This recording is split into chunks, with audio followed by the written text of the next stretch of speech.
ఉన్నటువంటి బీసీలు సగభాగానికి పైగా ఉన్నటువంటి ప్రజల అధ్యక్ష తమ జనాభా ప్రకారంగా రాజకీయ పదవులు హోదాలు ఉండాలన్న ఉద్దేశంతో అప్పటి ముఖ్యమంత్రి శ్రీ నందమూరి తారక రామారావు గారు 34% రిజర్వేషన్లతో స్థానిక సంస్థలను పునర్విరచించారు అధ్యక్ష. అది ఇప్పటికీ మనం గుర్తుపెట్టుకుంటాం, గొప్పగా చెప్పుకుంటాం అధ్యక్ష.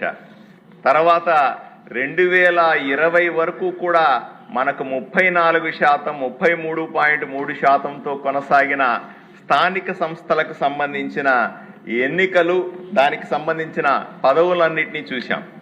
2020లో జగన్మోహన్ రెడ్డి గారు అప్పుడు ముఖ్యమంత్రిగా బీసీలంటే వాళ్ళు వెనుకబడిన తరగతులు కాదు, బీసీలంటే నాకు బ్యాక్ బోన్ అని చెబుతూ గొప్పలు చెప్పుకున్నాడు అధ్యక్ష. మీ 34% ఏంటి, అదనంగా నేను ఇచ్చి బీసీలను నా వైపు తిప్పుకుంటానని 42% రిజర్వేషన్లు ఇచ్చి జీవోలు విడుదల చేసింది చూశాం అధ్యక్ష. నిజంగా అప్పట్లో ఆంధ్ర రాష్ట్రంలో ఉన్న బీసీలంతా పొంగిపోయారు అధ్యక్ష. నిజంగానే మనకి ఏదో మంచి రోజులు వచ్చేసినాయి, ఇంత పెద్ద రిజర్వేషన్ మనం ఎప్పుడు కనీవిని ఎరగము అనే సందర్భంలో వాళ్ళకందరికీ తెలియదు అధ్యక్ష.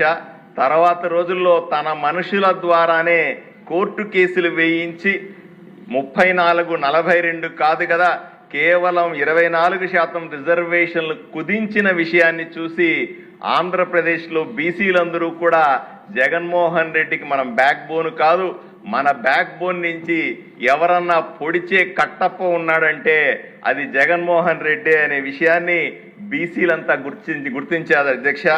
నిజంగా రిజర్వేషన్లు పెరుగుతాయి అనుకున్న బీసీలకి 24% రిజర్వేషన్లు తగ్గించి సుమారుగా అప్పట్లో నిజంగా 34% రిజర్వేషన్లతో మనం ఎన్నికలు జరిపి ఉంటే సుమారుగా 16,800 మంది సర్పంచులు, ఎంపీటీసీలు, జెడ్పీటీసీలు అదనంగా అయ్యేవాళ్ళు. ఆ విధంగా బీసీలకు వెన్నుపోట పొడిచి బీసీలకు కట్టప్పగా జగన్మోహన్ రెడ్డి గారు ఆంధ్రప్రదేశ్లో కొత్త రికార్డు సృష్టించారు అధ్యక్ష.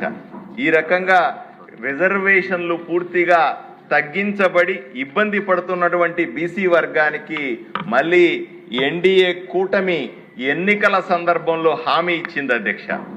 మనం గెలిచిన వెంటనే రిజర్వేషన్ను పునరుద్ధరిస్తామని, మళ్ళీ ఎన్నిక ప్రభుత్వంలోకి రాగానే మళ్ళీ 34% రిజర్వేషన్ ఇస్తామని చెప్పి ఎన్నికలకు వెళ్ళాం అధ్యక్ష. అప్పుడు చెప్పాం, ఇప్పుడు ప్రభుత్వం రాగానే చేస్తున్నాం అధ్యక్ష. ఇది ఎంతో స్వాగతించాల్సి